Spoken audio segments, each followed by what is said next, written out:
Hi folks, welcome back. Thank you for watching. Please do hit subscribe if you haven't done so yet. It does make a big difference when you do that.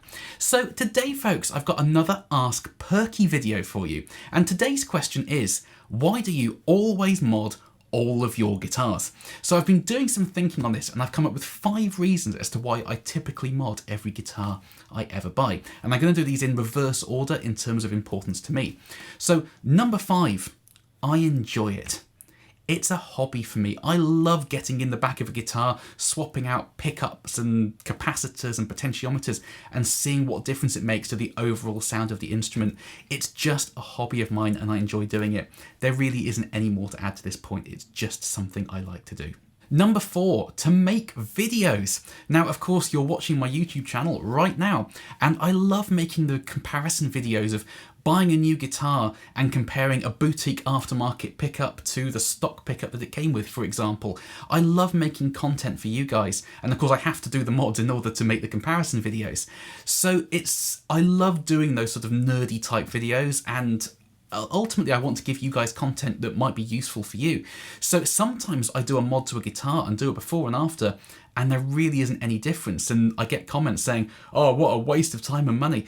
Well, it isn't, because by watching the video you now know it's not something you need to worry about doing. I've kind of taken the hit for you on that front. So I like creating content for you guys, and I hope that these sort of more nerdy videos of comparing guitar mods and pickups and things are useful for you in your tonal journeys. Number 3, my strings. Now, these are the strings that I use. These are new tone strings. They're handmade in the UK and they're a custom gauge for me, which sounds awfully posh, but they're only about £1 more a set than your off-the-shelf D'Addarios or Ernie Balls. So I absolutely recommend checking out new tone strings. They're fabulous things. But the gauge I use are 12 through 64, which are of course a very heavy gauge of string. Now, the difference that thick strings make over thin strings is a topic for a completely different video, but generally speaking, thicker strings have a weightier sound and less high end than thinner strings, which are generally a bit more zingy up top. And also, thicker strings will boost the overall output of the guitar, just by nature of having more metal mass vibrating in the magnetic field. You get a slightly hotter output.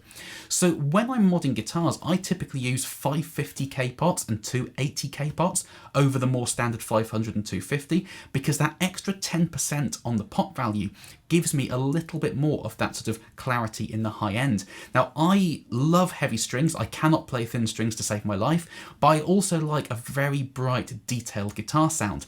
So putting in 550k pots, for example, really gives me some more of that clarity that I want, whilst also letting me use the thicker strings. And the same goes for pickups. I typically prefer lower wind, lower output pickups, because I like dynamic range in my playing, and using lower output pickups kind of brings the guitar more in line to a normal set of pickups with a normal set of strings on it. So some of the mods I make are just to compensate for the fact that I can only really use super heavy strings, but I like clarity, definition and dynamic range.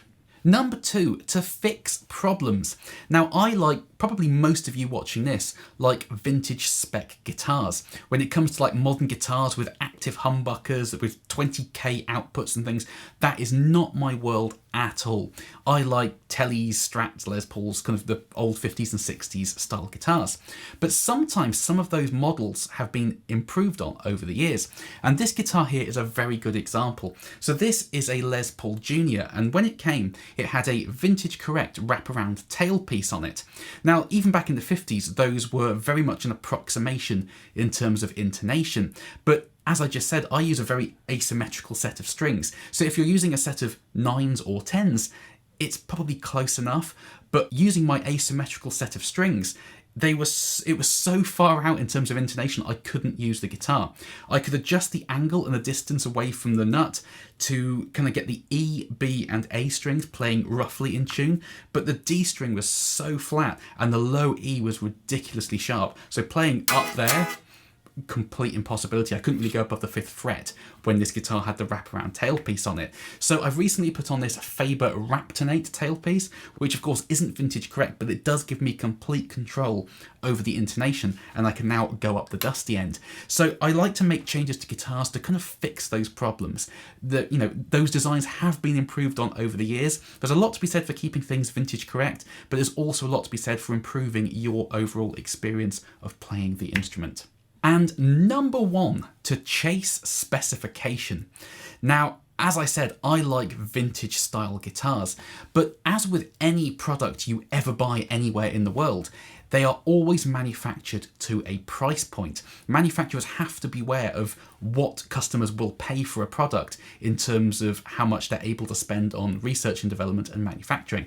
So this guitar here is a very, very good example of that. This is my Memphis-made Gibson ES330, and this is the VOS model, which is a Vintage Original Specification, meaning it's supposed to be as close to a 1961 330 as it's possible to get.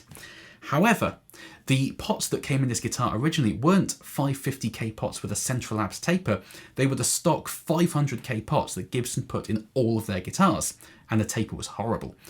Why was that? Because they make them en masse and it was cheaper for them. They could have put in some VI pots, for example, or developed their own Central Labs type pot, but that was going to cost a lot more money. The capacitors that were in this guitar looked the part. They were the Gibson historic spec Bumblebees, but inside they weren't paper in oil capacitors at all. They were very cheap ceramic capacitors in a black plastic casing. Now, how much difference paper in oil makes over ceramic is a topic for another video. Some people say it makes zero difference. The only thing that matters is the value of the capacitor. Some people say paper in oil sounds better. Whatever, it wasn't vintage correct. And the pickups, the neck pickup that came in this guitar was really muddy.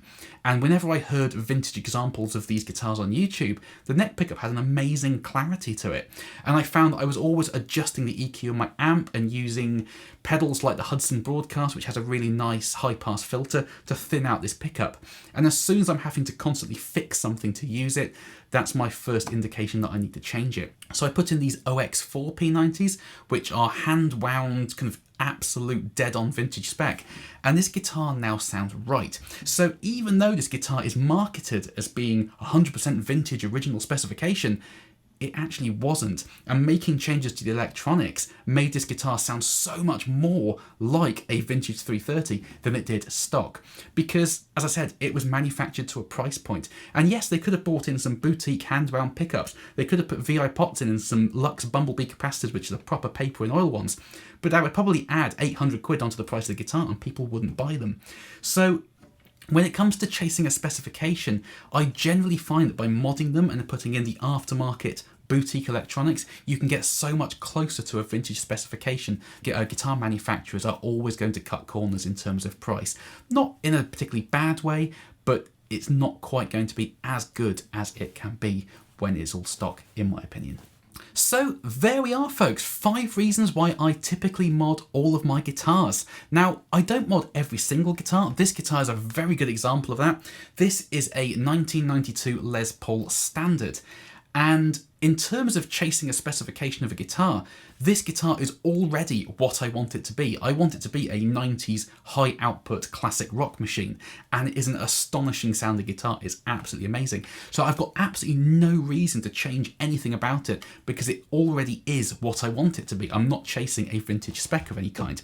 So I don't do it to every single guitar, but generally speaking, I do swap out the electronics, pickups especially, but pots and capacitors and switches and things, to try and get my guitars closer to a vintage spec, but also to make them more playable and more usable to me with my thick strings and to give me more clarity. So there we are, folks. Thank you ever so much for watching. If you have any more Ask Perky questions, drop them in the comment section underneath, and if I can make one of these videos answering your questions, I absolutely will do so. And please do carry on subscribing to this channel. I know I always say it, but it does make a huge, huge difference. So thank you, folks, and I will see you next time. Bye-bye.